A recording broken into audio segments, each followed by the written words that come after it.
suis auvergnat, je suis clermontois. Donc j'ai un petit peu bougé. Ces dernières années, j'étais sur Paris et j'avais envie de revenir un petit peu aux sources. Parcours animé toujours par de la passion. J'ai fait du sport pendant une dizaine d'années. Après, j'ai été enseignant. Et puis, il y a 3 ans, j'ai décidé de changer un petit peu de voie et puis de partir dans une autre optique, ma passion depuis toujours, qui était le vin. Mon meilleur ami était maître de chai en Bourgogne, dans un très beau domaine. J'y étais à peu près tous les week-ends. En fait, c'est un établissement un peu multiple. C'est à la fois une cave, puisque y a la vente de vins, spiritueux, bières, pas mal de bières locales également. Et puis c'est aussi une structure qui est bar à vin. Voilà, on fait un petit peu de restauration. Un plat du jour, tous les midis, pour les gens de passage, les habitués, uniquement avec des produits locaux. Voilà, on sert beaucoup on a un petit primeur bio qui nous fait un panier de légumes toutes les semaines. Et puis on sert chez les différents producteurs de viande locale. Puis le soir, après, on a un système un peu plus convivial de planches, charcuterie, fromage, toujours avec des produits locaux. Je connaissais un petit peu les 25% avant de m'installer. C'est aussi, je pense, ce qui a été un moteur pour venir ici. Parce qu'au-delà du fait que le lieu est magnifique, le fait que ce soit un village vigneron et dynamique, c'est important aussi pour nous. Et non, les choses bougent.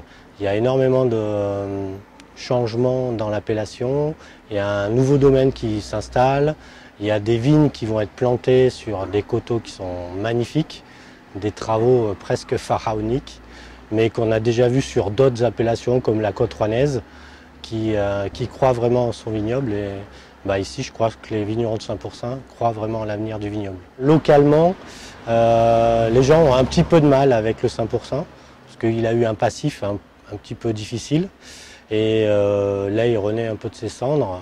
Après une histoire glorieuse, il y a eu quelques années un peu compliquées, et depuis les années... alors, il y a eu un vigneron en particulier depuis la fin des années 90, mais depuis les années 2010, on a vraiment un renouveau et un engouement qui dépasse largement les frontières du département et même de la région. Est-ce que vous diriez que c'est principalement les locaux qu'il faut convaincre aujourd'hui? Aujourd'hui, je pense que les locaux sont plus difficiles à convaincre que les gens de l'extérieur. Ouais. Donc c'est vers eux qu'il faut que vous fassiez votre boulot en fait? On y travaille. Et je pense qu'on a déjà gagné une bonne partie de la bataille. Ouais. Je travaille avec plusieurs domaines. J'ai à peu près 6 domaines, 5 domaines avec qui je suis très très fidèle. C'est quasiment devenu des amis. C'est des domaines que je connais bien. J'ai participé un petit peu aux vendanges, aux vinifications chez eux. Du coup, c'est important de se connaître jusqu'au bout. Et puis, dans chaque domaine, on a une déclinaison de cuvées. On essaie d'avoir des cuvées qui représentent bien l'appellation, parce qu'en fonction des terroirs et entre le nord et le sud de l'appellation, on a des grandes différences de sol, notamment, ce qui va donner des caractéristiques au vin assez différentes. Si j'ai un petit coup de cœur caviste, ça serait franchement les blancs, ouais. Parce qu'il y a un cépage qui est purement local, le tressalier, et qui peut apporter des choses magnifiques avec ne serait-ce que des tout petits élevages. Les 25% n'ont pas à rougir face à la grande Bourgogne.